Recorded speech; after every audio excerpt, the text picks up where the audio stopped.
Hey dear, welcome to our English uses and abuses grammar lesson.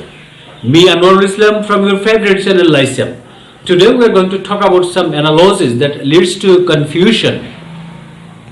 There are scores of predicative adjectives in the English language which cannot be used in the same way as ordinary adjectives. They cannot qualify the nouns directly. Take ill for instance. Ill is both adjective and adverb. If you write he was taken ill, here you are using ill as an adverb. But if you say a man of ill repute, then here ill is as an adjective. But the trouble with this particular word is you can use ill to qualify some certain nouns. He was an ill man when I saw last would be atrocious.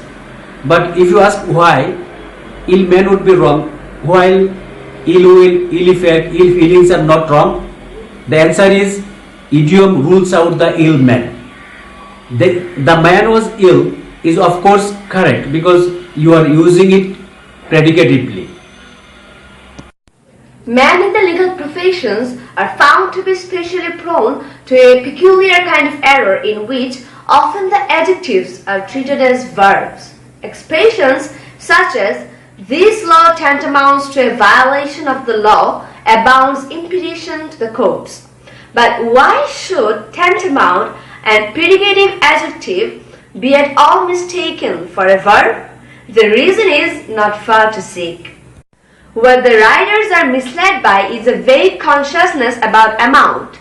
Tantamounts with an additional syllable in the beginning is taken by them to be a more forceful version of amount. So instead of writing "this act amounts to a violation of the law," which would be a perfect grammatically, they opt for tantamounts to, which is absurd. Tantamount means as good as or equals to, and may be used in such constructions like his insistence on crossing the border at that point was tantamount to a defiance of a magistrate's order. Discuss about.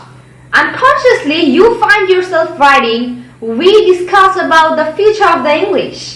But the correct expression would be, "We discussed the future of the English."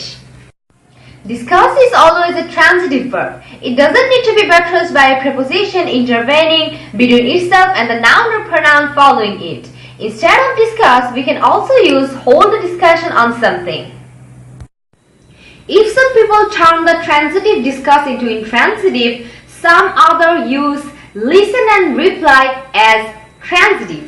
Needless to say that both are intransitive and the usual preposition is to.